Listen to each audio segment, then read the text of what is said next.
J'ai fait ce film pour dire aux plus jeunes, ben, en fait, ça peut être super d'être gay, il faut le voir comme une chance, il ne faut pas le voir comme un handicap.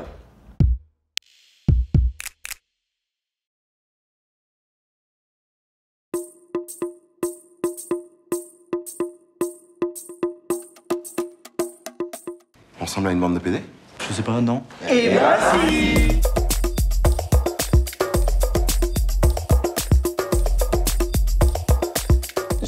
J'ai rencontré des âmes sœurs.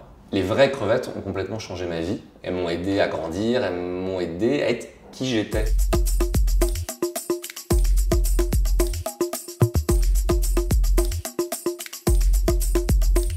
On va vous décortiquer. On est les crevettes hypées.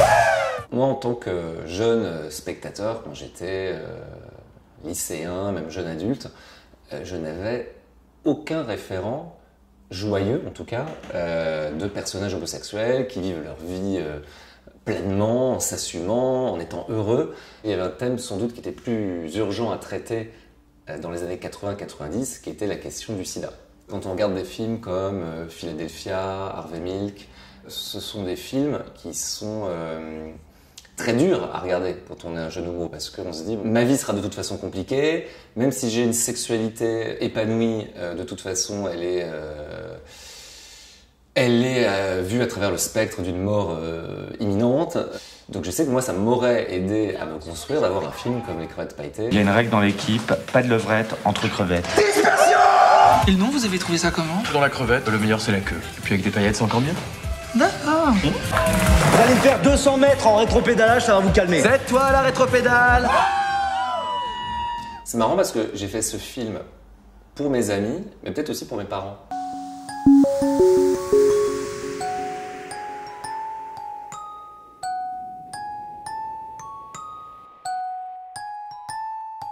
Pour mes 30 ans, c'est dans ma to-do list de choses à faire son coming out auprès de ses parents. Lors d'un repas familial, et mon père dit « Non mais imagine que Cédric nous dise un jour qu'il est pédé. » Et ma mère rebondit en disant « Ah ben moi j'accepterais très bien. » Et là-dessus mon père me dit « Ah ben moi pas du tout. »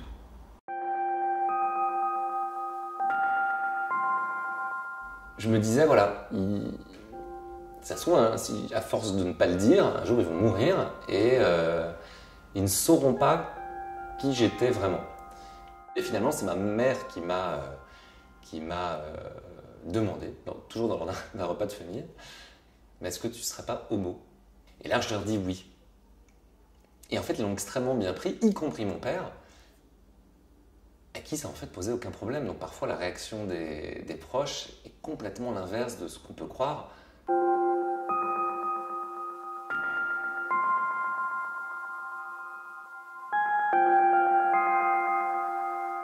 On s'assoit au milieu du public avec toute l'équipe.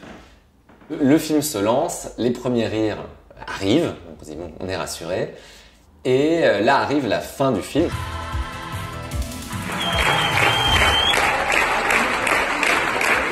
Et des mamies viennent nous voir, et des mamies de 80 ans, avec qui, a priori, je n'ai pas grand-chose en commun, viennent me voir et me disent mais c'est dingue, j'ai eu l'impression de voir mes copines à l'écran, ça m'a rappelé mes voyages, ça m'a rappelé nos blagues, et pourtant cette femme n'a sans doute pas eu tout à fait la même vie que moi.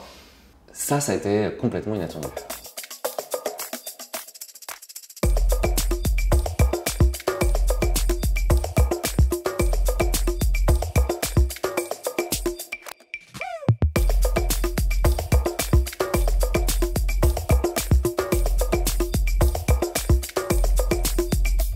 Le fait d'avoir autant d'écho, d'être tamponné d'une certaine manière par les critiques, par le public, par cette une de l'équipe. Et je crois que ça a rassuré mes parents d'une certaine manière. Et mon père, c'est le premier à avoir été hyper fier de la une de l'équipe et à en parler à ses amis, et à se balader avec dans la rue, et à promouvoir le film, et à distribuer des affiches à tous ses amis.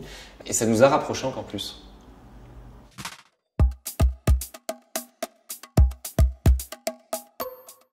Bonjour, je me décide enfin à envoyer ce message. Quand j'ai vu ce film, j'étais en plein harcèlement scolaire à cause de mon homosexualité. Je ne m'en sortais pas, j'avais honte de moi, je ne mangeais presque plus, je me mutilais énormément, et surtout je restais seul, je ne parlais à personne de ce que je vivais. Dans mon club de judo, mes amis voyaient bien mes bras complètement scarifiés, mais je ne voulais pas leur en parler. Ce film m'a montré que oui, j'existe, je ne suis pas seul, n'en déplaise aux homophobes et aux harceleurs de mon collège. J'ai appris à m'aimer comme je suis et à être fier de moi. Bref, tout ce que je voulais, c'est vous adresser un énorme merci pour ce film juste génial.